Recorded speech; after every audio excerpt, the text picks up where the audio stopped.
اور وزیر اعلیٰ سندھ سید مراد علی شاہ نے کہا کہ کسی جماعت نے ریاست یا اداروں کو نقصان پہنچانے کی کوشش کی تو کارروائی ہوگی۔ دھرنے دے کر لوگوں کو تکلیف نہ دیں۔ سانحہ گل پلازہ پر سیاست کرنا افسوسناک ہے۔ کوئی جماعت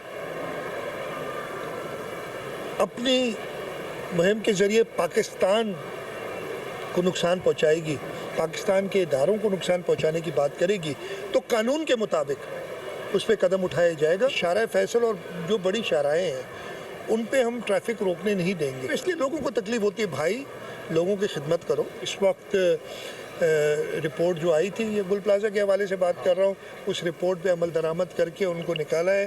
مزید ہم نے جوڈیشل انکوائری کے لیے بھی کہا ہے۔ اس سانحے میں جو لوگ بھی، اور چاہے جن کی جانیں گئی ہیں، چاہے وہ لوگ جن کی ساری جمع پونجی گئی ہے، ان سب کے ساتھ حکومت کھڑی ہے حافظ رحیم الرحمان صاحب کو کہ 14 تاریخ کو دھرنا دیں گے۔ اور سب سے پہلے تو میں ان سے یہ کہوں گا کہ ان کو ان کے علاقے کے نمائندوں نے الیکٹ کیا ہے، صوبائی اسمبلی کی ایک سیٹ ان کے پاس ہے اور وہ علاقہ اپنے نمائندے سے محروم ہے، اس لیے اس نے ابھی تک حلف نہیں اٹھایا صوبائی اسمبلی۔